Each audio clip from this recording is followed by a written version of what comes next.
What's up, my babies? Welcome to the fourth and final installment of the Sticking Point tutorials. Today we're going to talk about the deadlift.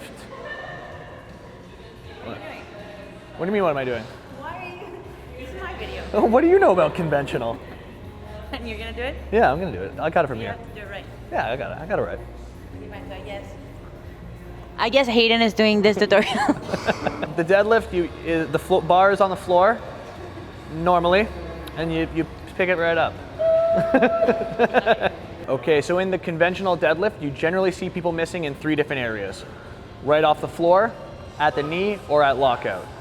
We're gonna start by talking about why people miss from the floor, technique alterations that we can dive into to help that, and assistance exercises that we can use to address weak points that may be making that the weakest part of the lift for you. So when we see people missing deadlifts from the floor, the first and most common reason that people are missing that way is because the weight is simply heavier than your strength capabilities allow you to lift. Aside from that, we can jump into assistance exercises to strengthen the weakened areas, like I mentioned earlier, or two, technique alterations and your positions off the floor that may be affecting your lift. First thing we're going to address is some of the technical errors we see most commonly.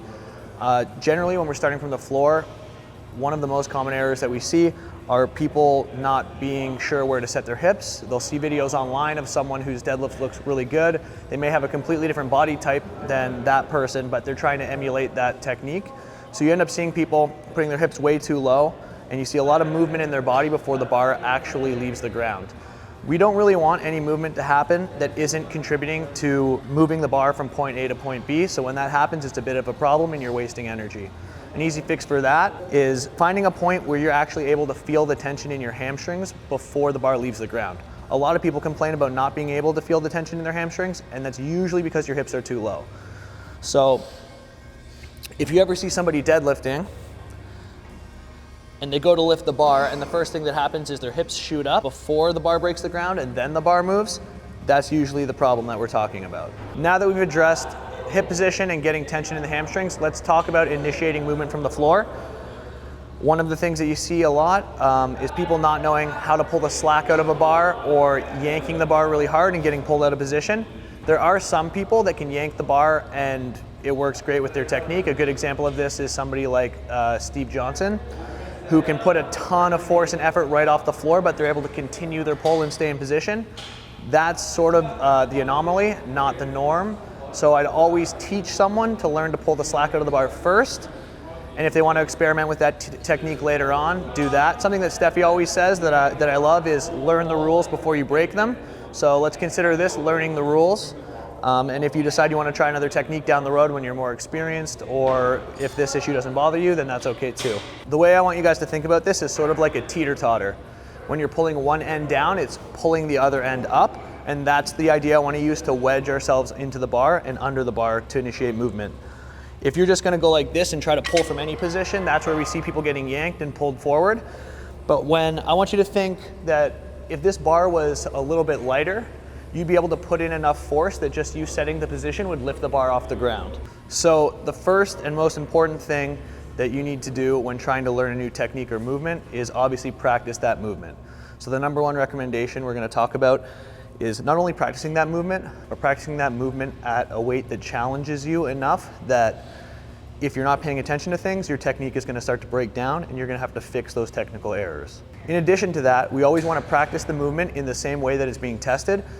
In powerlifting, we're testing that movement using heavy weight in single reps, so we want to practice single reps as much as possible. What I mean by this is you're going to have days in your program at the beginning, usually weekly. As you get more advanced, not as much, but still regularly, where you practice 80, 85, 90, even 95% singles. You'll see this a lot in advanced lifters programs where the volume is not necessarily as high, but they're doing things like 3 sets of 1 at 90% or 5 sets of 1 at 90%. Now let's talk about some accessory movements. We're going to give you 2 movements that we recommend to help with this issue of breaking the floor. The first one's going to be a deficit deadlift. The deficit deadlift, we're looking for anywhere from 1 to 2 inches of elevation. Once you have your pad or block that you're going to use, we're going to take the bar and perform a deadlift as we normally would, but we're really going to focus on feeling the engagement of the hamstrings. The reason why we use this block is because creating a deficit makes it a little bit easier for you to put the weight in the hamstrings and posterior chain instead of trying to drive off the floor with your quads. It also increases the difficulty of the movement by increasing your range of motion by 1 to 2 inches, depending on how big your block is. The second movement we're going to recommend is the stiff leg deadlift.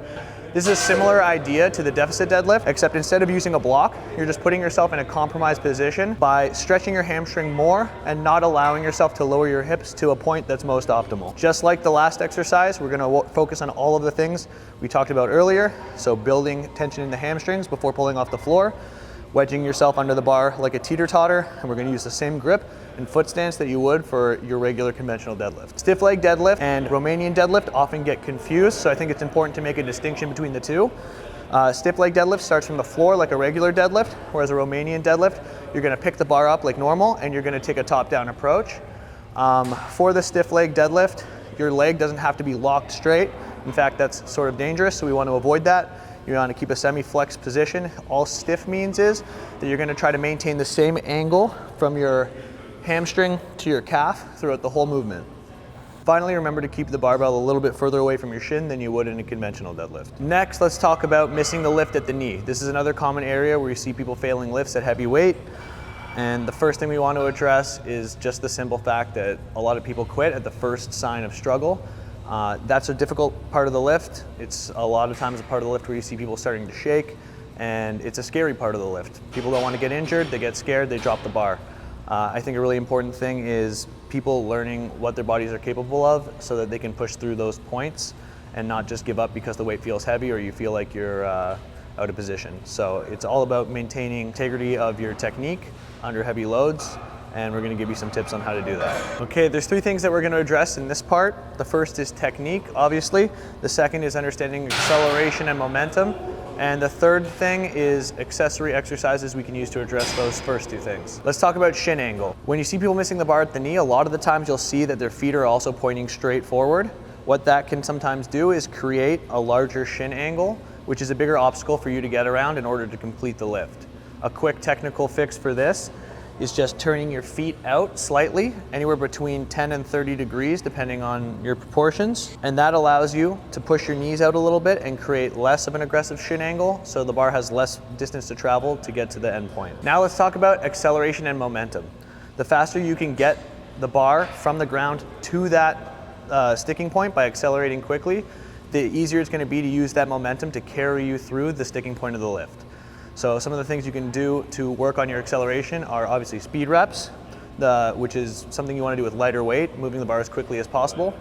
And the second thing is accommodating resistance. So using things like bands and chains that force you to meet a higher load the farther you lift the bar off the ground. Another tool you can use to help you get through the sticking point at the knee are doing partial movements. So things like Dimmel deadlifts, pulls from the blocks, and RDLs. Since most people already know how to do an RDL or pull from the blocks, I'm going to choose the more obscure of those 3 movements we talked about, the Dimmel deadlift, and show you an example of that. Ideally, you're going to start with the barbell in a rack for the Dimmel deadlift, and this is a top-down movement, much like the RDL. So you're going to start in a fixed position at the top, and you're going to lower yourself through the sticking point or the challenging area of the lift and pass above and below that movement to try to create fluidity and better motor control through that area. Final thing we're going to talk about is missing the lift at lockout. Now this is probably one of the most frustrating things for a powerlifter because you've done so much work to get to this point and all you have to do is lock out the final bit of the lift and you miss here because you can't. I think something that's important to remember on this comes from Happy Gilmore.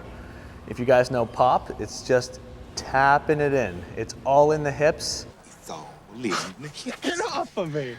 I think people get too rigid in their movement and they're really flexing, they're squeezing everything and it's almost restricting them from being able to lock out. You want to almost relax everything. You see some of the best lifters, they're relaxed at lockout.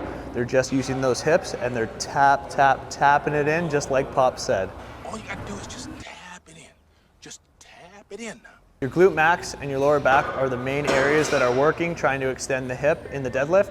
So if none of those other things apply to you, or even if they do, it might be a good idea for you to work on some glute-centric exercises like good morning, hip thrust, and back extension to try to strengthen those areas and help you with a cleaner lockout. All right, Stefi's babies, thanks for tuning into my guest appearance on her channel. I hope you got a lot of valuable information about the sticking points in the deadlifts and how to fix them. Until next time.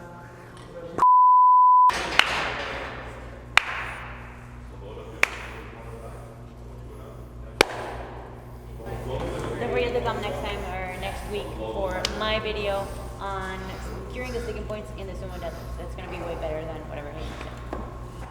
Hey. I'm getting anyway.